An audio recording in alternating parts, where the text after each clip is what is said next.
Shalom bien-aimés, que le Seigneur bénisse et bienvenue dans notre partage de ce jour. Nous bénissons le Seigneur pour son amour, que son nom soit loué pour cette série d'exhortations sur l'appel de Dieu et pour son amour manifesté à notre égard, lui qui nous a gardés fidèles à lui. Ce matin, nous parlons de la révélation de la connaissance. Dans 1 Samuel 3, le verset 6 et 7, l'Éternel appela de nouveau Samuel et Samuel se leva, alla vers Élie et dit, « Me voici car tu m'as appelé. » Élie répondit, « Je n'ai point appelé. » Mon fils, retourne te coucher. Samuel ne connaissait pas encore l'Éternel et la parole de Dieu ne lui avait pas encore été révélée.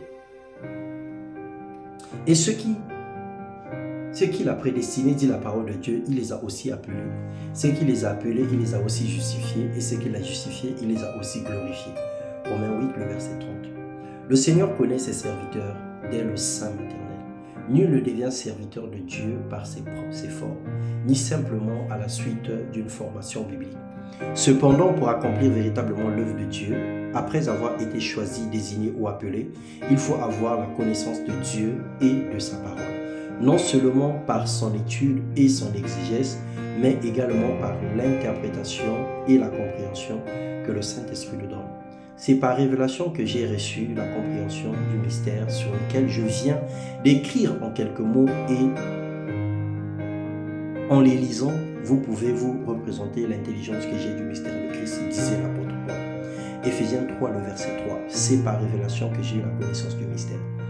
Une formation biblique sans la nouvelle connaissance et sans le Saint-Esprit peut devenir une accumulation de connaissances linéaires, littéraires dans l'âme de l'homme.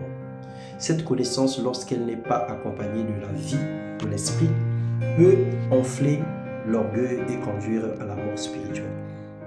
Nous pouvons penser à Nicodème, un homme instruit dans les Écritures, mais à qui Jésus a déclaré « En vérité, je te le dis, si un homme ne naît de nouveau, il ne peut voir le royaume de Dieu. » Dieu nous a également rendus capables d'être ministres d'une nouvelle alliance, non de la lettre, mais de l'esprit. 2 Corinthiens 3, le verset 6, il nous a aussi rendus capables d'être ministres d'une nouvelle alliance et non de la lettre mais de l'esprit, car l'esprit de la lettre tue et l'esprit vivifie.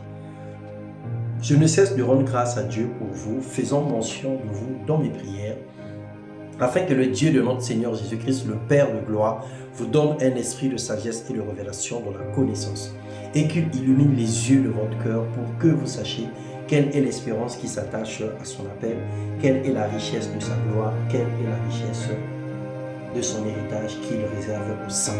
Éphésiens 1, verset 16 à 18. Que Dieu accomplisse pleinement son œuvre en vous dans le nom de Jésus. Que la main de l'Éternel soit posée sur tout un chacun, sur tous les serviteurs qui travaillent d'arrache-pied pour emmener l'œuvre de Dieu de l'avant. Soyez bénis et soyez remplis de la puissance d'en haut, dans le nom puissant de Jésus-Christ. Amen.